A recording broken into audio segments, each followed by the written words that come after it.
पिछली बार हमने देखा कि कैसे लिया अपने दर्द भरे परिस्थिति में भी परमेश्वर को धन्यवाद करती है। आज हम देखेंगे कि बहुत बार हमारी सोच से बिल्कुल अलग है परमेश्वर की सोच, है ना? हम जो चाहते हैं, कई बार परमेश्वर ऐसे काम नहीं करता है, लेकिन एक अलग तरीके से परमेश्वर काम करता है। यहाँ पर जब लिया के जीवन में हम देखते हैं उत्पत्ति 29 का 31 में, है ना? जब यहोवा ने देखा कि लिया अप्रिय हुई, तब उसने उसकी कोख खोली, है ना? हम चाहते तो परमेश्वर देखो, लिया को उसका पति नहीं प्यार करता है, तो आगे से उसका पति उसे प्यार करना शुरू करे। हम ये चाहते, लेकिन यहाँ पर जब पति उसे प्यार नहीं करता है, परमेश्वर ने उसका कोख को खोला, है ना? तो हमारे जीवन में अलग-अलग समस्याएँ आते समय हम लोग चाहते हैं परमेश्वर आप मेरे समस्या का उत्तर जल्दी दो, है ना? यदि पैसा का तंगी है, परमेश्वर जल्दी से जल्दी पैसे के लिए रास्ता खोले। यदि बीमारी है, तो परमेश्वर जल्दी से जल्दी मुझे चंगाई दे। अलग-अलग समस्या है, तो हम चाहते परमेश्वर जल्दी से जल्दी मेरा समस्या का हल मिल जाए। और जब प्रभु जल्दी से काम नहीं करता है, तो हमारे अंदर बहुत सारे सवाल उठते हैं। देखो, परमेश्वर तो सर्वशक्तिमान है, परमेश्वर के लिए तो ये एक छोटी-सी बात है ना? लेकिन फिर भी परमेश्वर क्यों नहीं मेरी सहायता कर रहा? क्यों नहीं मुझे मदद भेज रहा? क्यों नहीं मेरे पति को नशे से छुड़ा रहा? ना, तो ऐसे सवाल उठते समय कई बार हमें लगता है कि परमेश्वर हमारी चिंता नहीं कर रहा है। परमेश्वर, मैं कितनी किस हालत में हूँ, परमेश्वर को उसके बारे में कोई परवाह नहीं है। लेकिन हमें समझना है, परमेश्वर हमारे हर बात को देख रहा है। लेकिन परमेश्वर हमारे इस छोटे से जीवन में समस्याएँ और संघर्ष क्यों आने देता है? क्योंकि दर्द के समय में ही, है ना, विपरीत परिस्थितियां होते समय ही परमेश्वर उनके द्वारा हमारे स्वभाव को बना रहा है, हमें शुद्ध कर रहा है, हमें प्रभु यीशु मसीह के स्वभाव में बदल रहा है। इसलिए कई बार प्रभु जल्दी से हमारे समस्या का हल नहीं देता है, लेकिन कुछ और गहरा काम परमेश्वर हमारे स्वभाव में कर रहा होता है। लिया के बारे में देखते समय उसे उसके पति का प्यार नहीं मिला, लेकिन परमेश्वर ने उसे 6 बेटे दिए। रूबेन, सीमोन, लेवी, यहूदा, इस्साकार और जबूलून। और बाद में उत्पत्ति 30 का 21 में हम देखते हैं एक बेटी दीना भी दिया ना। हमारे जीवन में बहुत बार जो हम चाहते हैं शायद वो हमें नहीं मिलेगा, लेकिन उसकी जगह परमेश्वर और बहुत कुछ बातें हमारे जीवन में देता है। लेकिन दिक्कत ये है कि हम उन बातों की तरफ हमारा ध्यान नहीं जाता है। हम बहुत बार जो हमारे जीवन में कमी है, जो हमारे जीवन में समस्या है, उसी की तरफ हम लोग देखते रहते हैं। और प्रभु ने जो हमें दिया है, उसकी तरफ हम बिल्कुल कम सोचते हैं। जरा हम रुक के देखें, प्रभु आपने मेरे जीवन में कितनी भलाइयाँ की है। समस्या ज़रूर एक तरफ है, लेकिन दूसरे तरफ प्रभु आप कितना कुछ मेरे जीवन में कर रहे हैं। तो ये एक चुनना है ना? हम किस बात की ओर हमारा ध्यान है? क्या मेरा ध्यान समस्या की तरफ है ना? तो यदि समस्या की तरफ ही मेरा ध्यान है, तो मेरे अंदर हमेशा बुड़बुड़ाना, कड़वापन आता रहेगा। लेकिन यदि मेरा ध्यान प्रभु ने मेरे जीवन में किए हुए भलाइयों की तरफ है, तो मेरे अंदर से स्तुति और आराधना निकलते रहेगा। तो बहुत बार हमारा ध्यान हमेशा प्रभु मेरी प्रार्थना का अभी तक उत्तर नहीं मिला, कब प्रभु मेरे प्रार्थना का जवाब मिलेगा, ऐसे करके उन बातों पर ही हम सोचते रहते हैं। लेकिन हमें समझना है परमेश्वर को हमारे जीवन के बारे में कुछ और योजना है ना। यहाँ पर हम देखते हैं, लिया सबसे ज्यादा अपना पति का प्यार चाहती थी। उसने जो नाम अपने बेटों के लिए रखा, रूबेन, शिमोन, लेवी, आगे इसहाकार, जबूलून, उन सब का अर्थ है कि कैसे भी मेरा पति मुझसे प्यार करे। लेकिन वो उसे नहीं मिला। लेकिन दूसरी तरफ परमेश्वर ने उसके जीवन में बड़ा आशीष दिया, है ना। उस बात को हम देखेंगे रूत 4:11।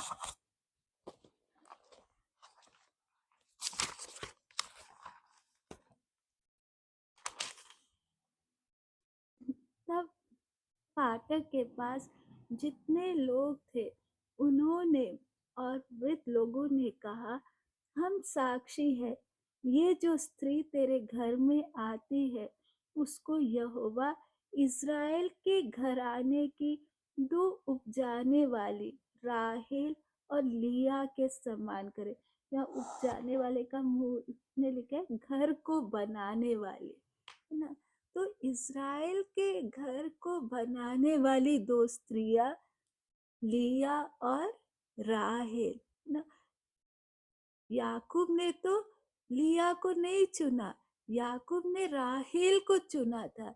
लेकिन इज़राइल के घराने को बनाने के लिए सर्वशक्तिमान परमेश्वर ने लिया को चुना ना।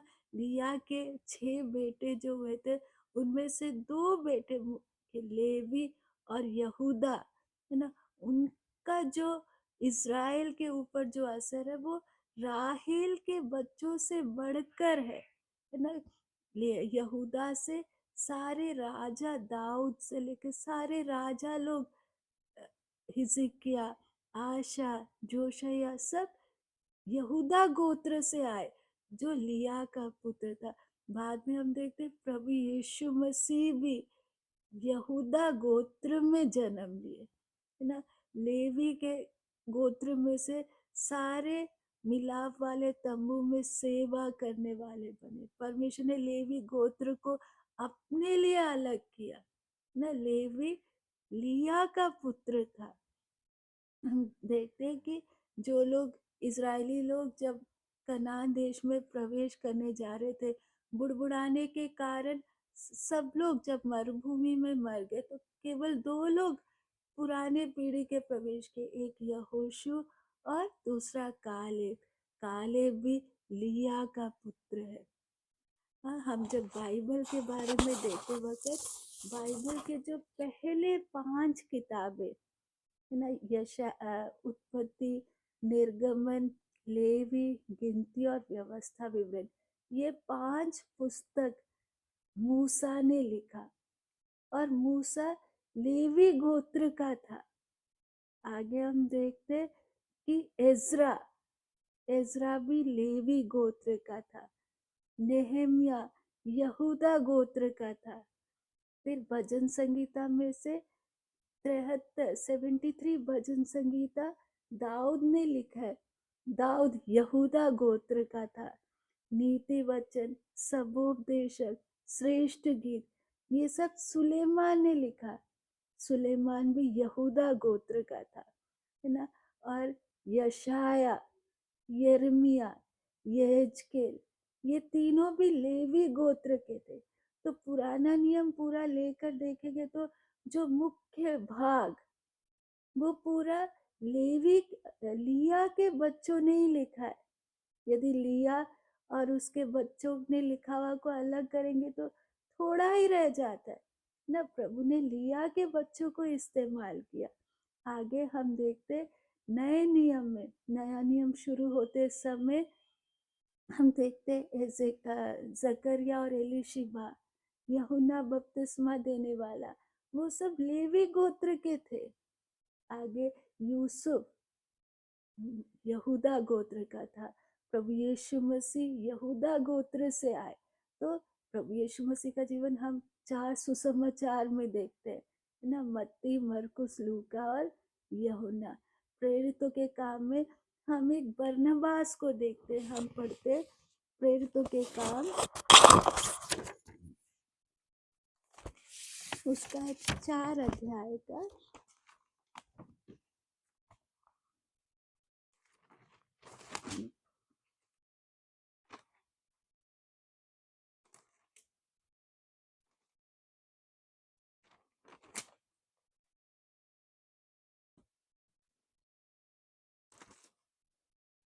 36 आयत से। यूसुफ नाम साइप्रस का एक लेवी था, जिसका नाम प्रेरितों ने बरनबास रखा था।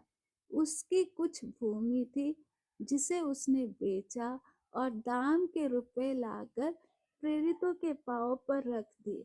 तो यहाँ पर हम देखते ये बरनबास भी लेवी गोत्र का था।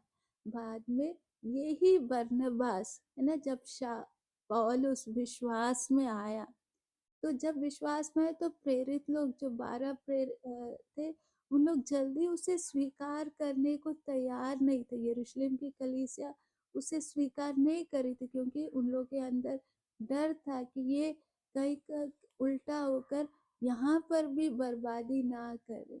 लेकिन हम बाद में देखते कैसे बरनबास पौलुस को ढूंढ कर गया, और पौलुस को ढूंढकर फिर लेकर आके उसे यरूशलेम के प्रभु के प्रेरितों के पास लाकर उनसे मिलाया। और पौलुस का शुरुआत की सेवकाई में कैसे बरनबास पौलुस को साथ देते हुए उसे सेवकाई में बढ़ाया, है ना? तो ये बात बरनबास लेवी गोत्र का है। तो इसका एक छाया हम पुराने नियम में लिया के जीवन से देख सकते कि हम पढ़ते उत्पत्ति 35 अध्याय में, जब राहेल अपने दूसरे बेटे को जन्म देते समय, वो जन्म देते देते वो मर गए। हम पढ़ते उत्पत्ति 35 का 17 से। जब उसको बड़ी बड़ी पीड़ा उठती थी, तब भाई ने उससे कहा, मत डर, अब की भी तेरा बेटा ही होगा। तब ऐसा हुआ कि वह मर गई, और प्राण निकलते निकलते उसने उस बेटे का नाम बेनोनी रखा, पर उसके पिता ने उसका नाम बिन्यामिन रखा। यो राहेल मर गई, और एप्राता अर्थात बेतलहम के मार्ग में उसको मिट्टी दी गई। तो बिन्यामिन को जन्म देते देते राहेल मर गई। बाद में उस बेटे को, बिन्यामिन को, लिया ने पाला होगा और बड़ा किया, है ना? तो हम देखते नए नियम में जब पौलुस भी बिन्यामिन गोत्र का था, उस पौलुस को खड़ा करने में लेवी गोत्र का बरनबास ने मदद किया, है ना? बाद में पौलुस के द्वारा हमें 13 पत्रियां मिली। तो हम लगभग पूरा बाइबल को देखेंगे तो इसमें ज्यादा लिया के बच्चों के द्वारा लिखा गया, है ना? तो लिया जब जिंदा थी, तब तो उसे बिल्कुल भी अपने पति का प्यार नहीं मिला। लेकिन स्वर्ग में जब लिया है, जब देखते समय परमेश्वर ने उसके संतानों के द्वारा कितना काम किया, तब वो सोचे कि देखो, मेरा दुख व्यर्थ नहीं गया। शायद पृथ्वी पर रहते समय मुझे एक दिन भी तसल्ली का नहीं मिला होगा, कैसे एक दर्द में उसने एक एक दिन काटा होगा, लेकिन परमेश्वर ने उसके बदले में उसके बच्चों के द्वारा प्रभु ने कितना काम किया। इसलिए परमेश्वर जो भी स्थान में हमें रखता है, उसमें शायद हमारे इच्छा के अनुसार प्रभु काम ना करे, लेकिन परमेश्वर को और हमारे बारे में योजना है। हम बाद में देखते जब याकूब का मरने का समय आया और उनके बच्चों को 12 गोत्र को आशीष देने का समय आया, तो याकूब तो असली में राहेल को ज्यादा प्यार करता था, लेकिन जब वो आशीष देते समय हम पढ़ते उत्पत्ति 29 का 49 का 10 में, जब तक शीलो ना आए तब तक ना तो यहूदा से राजतन छूटेगा, ना उसके वंश से व्यवस्था देने वाला अलग होगा। राज्य राज्य के लोग उसके अधीन हो जाएंगे। तो ये आशीष याकूब राहेल के बच्चों को नहीं दे रहा है, परंतु यहूदा को दे रहा है। और बाद में देखते कैसे ये भविष्यवाणी यहूदा गोत्र में पूरा होता है ना।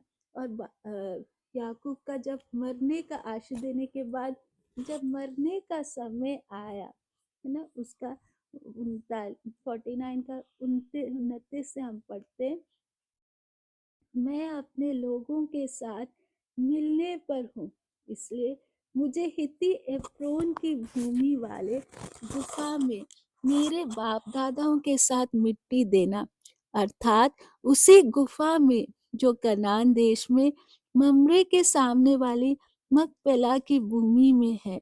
उस भूमि को अब्राहम ने हित्ती एप्रोन के हाथ से इसीलिए मोल लिया था कि वह कब्रिस्तान के लिए उसकी निज भूमि हो।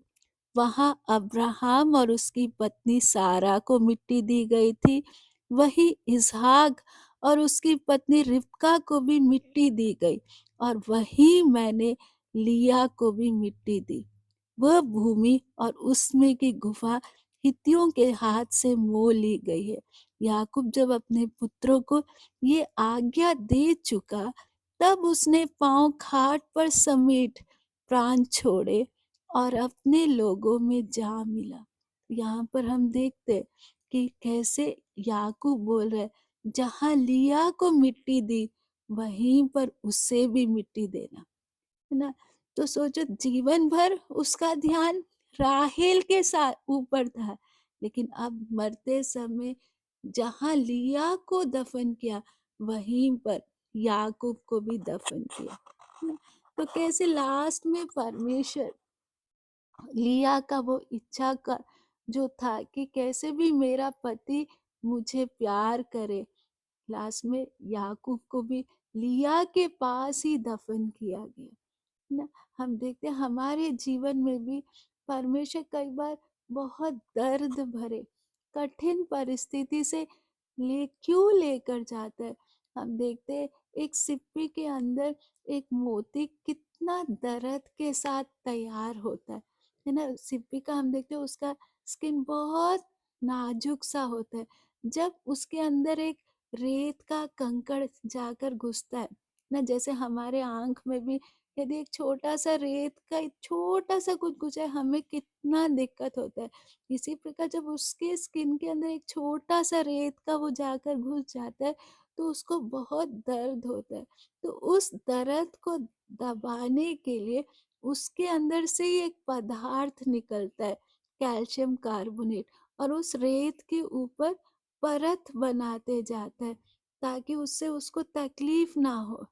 और जितना वो परत बनाते जाते हैं, बाद में वो एक मोती बनकर बाहर आता है ना। दर्द के कारण क्या हुआ, एक मोती बना। इसी प्रकार हमारे जीवन में भी परमेश्वर दर्द आने इसलिए देता है ताकि उस दर्द के द्वारा परमेश्वर मोती को तैयार करना चाहता है।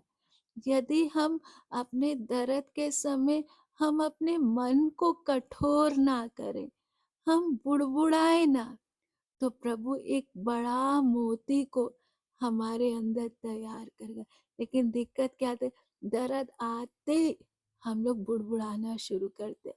इसलिए हम परमेश्वर की वो इच्छा को समझ नहीं सकते। लिया के जीवन में दर्द जरूर था, लेकिन परमेश्वर ने उसके दर्द के ऊपर ध्यान दिया। परमेश्वर को उसके जीवन में एक बड़ा योजना था ना। स्वर्ग में लिया कितना खुश होती होगी कि जो भी मेरे जीवन में हुआ व्यर्थ नहीं था, अच्छा ही हुआ ना। इसलिए हमें हमेशा परमेश्वर का जो सिद्ध इच्छा हमारे जीवन के लिए, शायद अभी हमें समझ नहीं आ रहा होगा कि प्रभु आपने मुझे इस हालत में क्यों रखा है, लेकिन परमेश्वर हमारे अंत को पहले से देखता है। इसलिए उस दर्द भरे हालत में भी हमें परमेश्वर पर भरोसा रखना है कि प्रभु को ज़रूर मेरे जीवन के लिए कोई ना कोई योजना है। एक बार प्रभु के दास वो डेविड लिविंगस्टन जिन्होंने अफ्रीका के महाद्वीप को परमेश्वर के वचन के लिए खोला, उनका समर्पण था, परमेश्वर आप मुझे दुनिया में कहीं भी भेजे, मैं जाने को तैयार हूँ, केवल आप मेरे साथ रहना। आप मेरे ऊपर कितना भी बोझ डाले, मैं उस बोझ को उठाने को तैयार हूँ, लेकिन प्रभु आपका हाथ मेरे साथ रह के उस बोझ को उठाने के लिए मदद करना। मैं कितना भी अकेला रहूं, मैं उसके लिए तैयार हूँ, केवल प्रभु आप मेरे साथ रहना। उस प्रभु के दास के उस समर्पण के कारण वो जब अफ्रीका में अलग अलग कठिन से कठिन परिस्थिति में गए ना, एक बार शेर ने आकर उनका कंधा पर हमला किया, उनका वो हड्डी वहां से कंधे का हड्डी में बहुत बड़ा चोट आया, उनका एक आंख निकल गया। उस दर्द भरे हालत में भी उन्होंने पैदल चल चल कर पूरा अफ्रीका का महाद्वीप को खोलकर सुसमाचार के लिए दिया। जब वो मर गए तो वहां के अफ्रीका और उनके देश के लोगों को मालूम चला, वो उनका बॉडी को ले जाने के लिए आए। तब अफ्रीका के लोगों ने बोला हमें थोड़ा समय चाहिए, और उन्होंने उनका बॉडी लेकर उसको उसमें से उनका दिल निकाला, दिल निकाल कर दिल को अफ्रीका में दफन किया, और बाद में बॉडी उनके लोगों को दे दिया कि बॉडी आप ले जाओ और अपने देश में दफन कर दो, लेकिन इनका दिल हम अफ्रीका में ही दफन करेंगे, क्योंकि उन्होंने पूरे अफ्रीका को परमेश्वर के लिए खोला, है ना। लेकिन वो क्यों खोल पाए? क्योंकि उनका इतना एक गहरा समर्पण था कि कुछ भी आए, मैं हर बात को सहने के लिए तैयार हूँ, केवल परमेश्वर मेरे साथ रहना, है ना। इसलिए वो इतना प्रभु के लिए इस्तेमाल हो सके। इसी प्रकार हमारे जीवन में भी हम प्रभु आप मुझे कैसे भी परिस्थिति में रखे, केवल आप मेरे साथ रहना। हमारे हर दुख और हर कष्ट के पीछे परमेश्वर को योजना है, और प्रभु देखता है, एक एक बात को प्रभु ध्यान से देखता है। लेकिन हम जैसे चाहते हैं, कई बार परमेश्वर वैसे तुरंत काम नहीं करेगा। हम देखते वचन में लिखा है, प्रभु का दास पौलुस कहते हैं, दूसरा कुरिन्ती 4 का 16 से 18,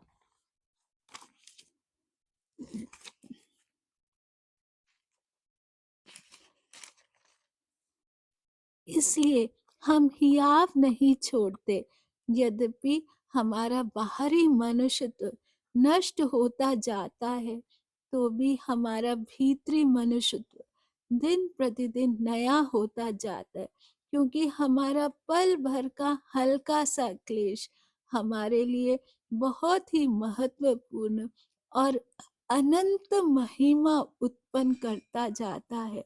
और हम तो देखी हुई वस्तुओं को नहीं, परंतु अनदेखी वस्तुओं को देखते रहते हैं, क्योंकि देखी हुई वस्तुएं थोड़े ही दिन की हैं, परंतु अनदेखी वस्तुएं सदा बनी रहती हैं, ना। प्रभु का दास पौलुस भी कहता है, हमारे थोड़े दिन का पल भर का हल्का सा क्लेश हमारे लिए बहुत ही महत्वपूर्ण और अनंत महिमा उत्पन्न करता जाता है ना। हम यदि लिया को पति का प्यार मिला होता, तो शायद जितना प्रभु ने उसके बच्चों के द्वारा काम किया, उस उतना वो आशीष उसे शायद ना मिलता, और पति का प्यार खाली थोड़े समय के लिए, लेकिन इस पृथ्वी पर रहते समय जरूर उसे दर्द मिला, लेकिन उसके बच्चों को कितना प्रभु ने एक आशीष के बात के लिए इस्तेमाल किया, है ना। इसी प्रकार हमारा हल्का सा क्लेश हमारे लिए अनंत महिमा उत्पन्न करता है। इसलिए हम हर परिस्थिति पर भरोसा रखते हुए प्रभु की इच्छा पर चलते रहे। कहीं पर भी हम अपने मन कठोर करते हुए परमेश्वर से दूर ना हो। आइए हम प्रार्थना करें। स्वर्गीय पिता, हम धन्यवाद देते लिया के जीवन के लिए प्रभु जी। आपने कैसे लिया के जीवन में काम किया। उसको बाप की तरफ से धोखा मिला, पति भी उसे प्यार नहीं करता था, उसकी बहन भी उसकी तरफ बिल्कुल तरस नहीं खाती थी, लेकिन प्रभु आपका नजर उसके ऊपर था, आपने उसे चुना था प्रभु जी। इस प्रकार प्रभु हमारे जीवन में भी शायद कैसे भी परिस्थिति में हो पिता, जैसे आपने लिया को देखा, आप हम एक एक को देखते हैं। हमारे हर कष्ट, हमारे हर समस्या को आप जानते हैं प्रभु। आप उन बातों के द्वारा अपनी योजना के लिए आप हमें बना रहे, इसलिए हमेशा आप पर भरोसा रखते हुए आपके साथ साथ आपकी इच्छा में बने रहने के लिए आप हमारी सहायता करें। आपके हाथों में हम अपने जीवन को सौंपते, यीशु मसीह के नाम से हम मांगते हैं, आमीन।